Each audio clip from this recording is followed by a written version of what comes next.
In October 1958, Tennis for Two was introduced to the public at the Brookhaven National Laboratory, a two-player game of a simulated tennis match. On an impressive at the time 36 Hz monitor with a large 5 inches or 12.7 centimeters diameter screen. Both players alternate control when passing the center net, each with the use of a simple controller of a button and a knob.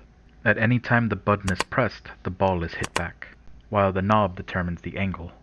Only three shot types are possible: an upward strike, a quick straight shot,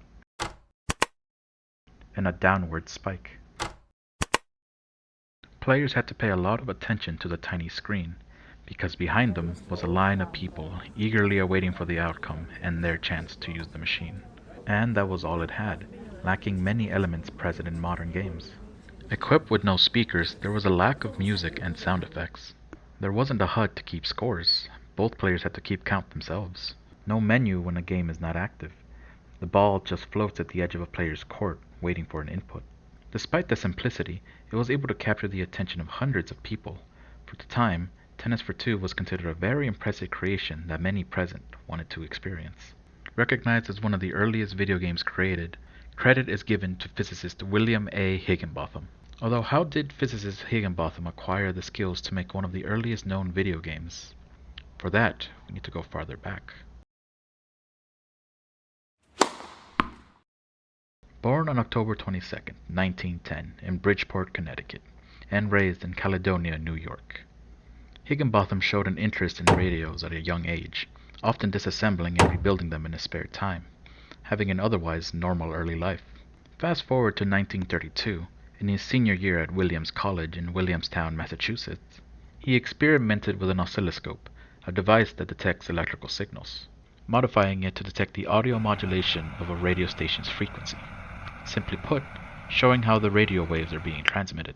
After graduating from Williams College, he chose to continue his studies in Cornell University in Ithaca, New York, working as a general-purpose electronics technician. Invited to join MIT Radiation Lab in 1940 in Cambridge, Massachusetts, to help develop cathode ray tube displays, or CRT displays, for early radar detection, using radio waves to detect anything that bounces the waves back, for air, sea, and land-based vehicles. 2 years later, in 1943, Higginbotham moved to Santa Fe, New Mexico to work at Los Alamos National Laboratory, working on the timing and ignition systems for one of the most infamous weapons in history, the atomic bomb.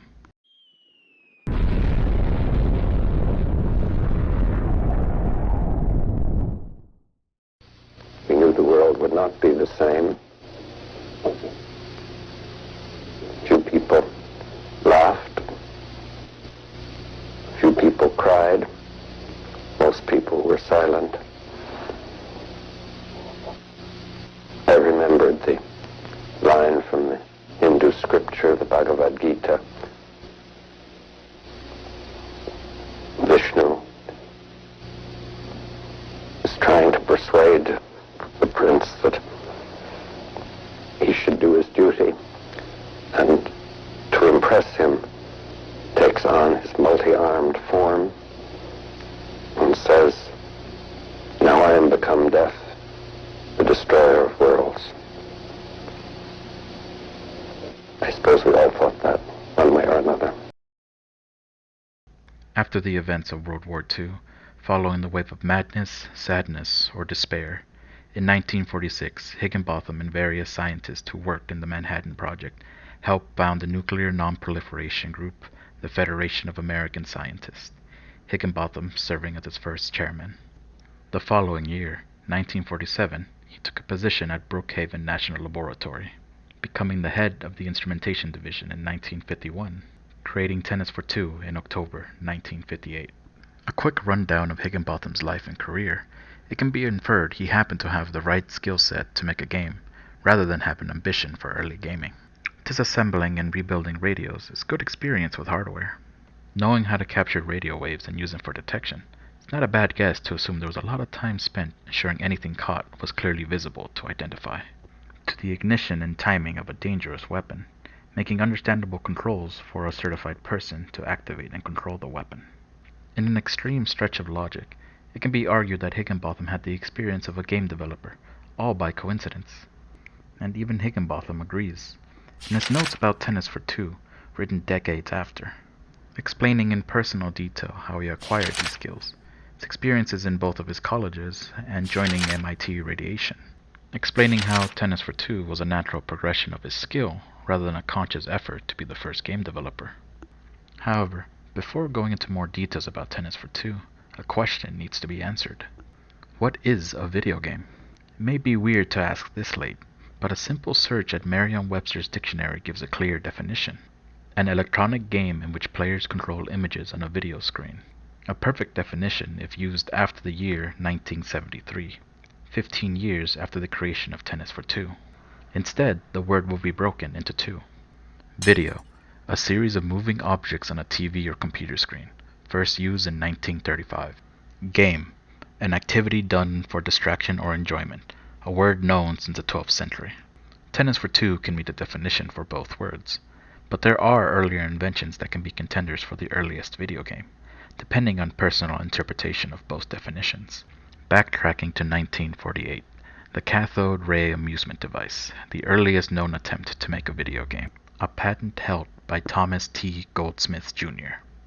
Inspired by the rapidly developing radar technology at the time, it simulated targeting objects, such as planes, and using knobs and switches to line up a shot on said object. The only problem is that the objects in question were not virtual. It was supposed to be played using paper or plastic objects physically placed on a video screen. An interesting idea that mostly remained an idea, with a single prototype as its only evidence of it. In 1950, Bertie the Brain was another early invention to play a game on, or more accurately, with. Created by Dr. Joseph Cates, simulating the classic game of tic-tac-toe. It was first seen in the Canadian National Exhibition for the main purpose of selling his latest invention. Bertie the Brain was a popular exhibit when introduced, getting the attention of people of all ages to challenge Bertie in 3 difficulties. Clearly able to draw crowds to entertain, Bertie did lack a proper screen, instead using lights to symbolize where any X or O was located. The Nimrod computer, designed by John Makepeace Bennett, shown in 1951 for the Festival of Britain in the United Kingdom. It was made by Ferranti, an electrical engineering and equipment firm, also located in the United Kingdom, for the sole purpose of showing the potential of the company. As the name suggests, the Nimrod computer played the game Nim. Normally played with stones or tokens in separate piles, players take turns nimming, or taking the items. Players may take as many of the object as they want, as long as they all come from the same pile, and taking one object every turn. The player who is forced to pick the last item loses. Nim as a game has existed since the 1960s, but the Nimrod computer was more of a showcase of the power of its AI versus human players, and it lacked a screen, instead using bright lights to show the status of the game. In 1952, the XOX, or Noughts and Crosses, was developed by Alexander S. Douglas, using the same game of tic-tac-toe as Bertie the Brain. Developed as part of his thesis for the University of Cambridge on human and computer interactions, XOX simulated a game of tic-tac-toe on a CRT screen, using a rotary phone to pick one of the unclaimed squares to mark. Although XOX had a screen, it was very limited.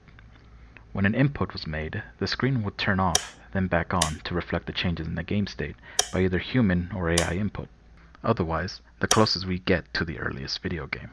An argument can be made for any of these inventions to be contender for the first video game, but that is based on personal interpretation of the word video game.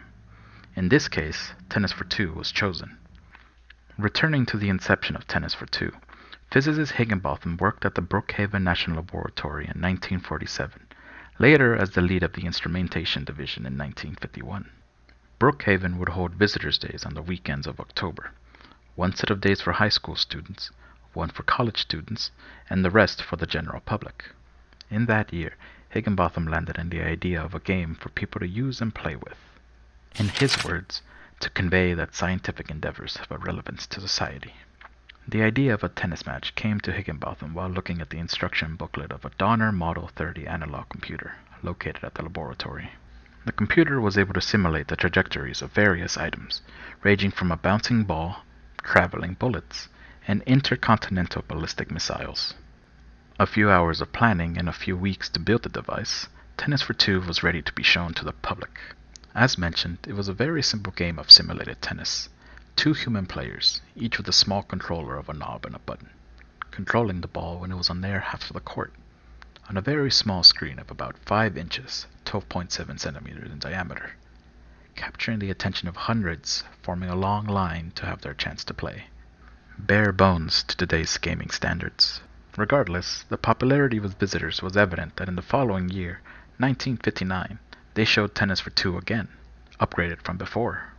This time the screen was 3 times bigger, 15 inches, 38.1 centimeters in diameter, and allowed the simulation of playing tennis on different gravities, simulating the gravity of the Moon,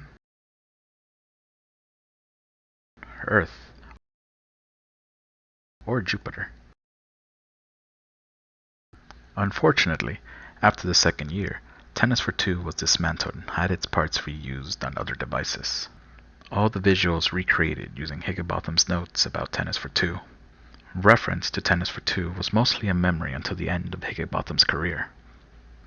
In the October 1982 edition of Creative Computing, an old magazine services, made an article about William Higginbotham being the uncredited hero for the invention of gaming, summarizing the life of Willie, Higginbotham's nickname, at the age of 72 at the time. The second instance of Higginbotham being credited for the invention of gaming was February 18, 1983, at 6 p.m. The accuracy of the time was because this announcement was made on a public radio station, openly giving Higginbotham credit for the invention of video games. Family, friends, and old co-workers celebrated and congratulated Higginbotham for the recognition, 25 years after Tennis for Two. It was the only device related to gaming he made. In his own notes, he claims Tennis for Two was one of his minor achievements, and will consider his contribution to radar displays and efforts to slow the progress of nuclear weapons to be his most important life work. He retired shortly after, in 1984, passing away on November 10, 1994.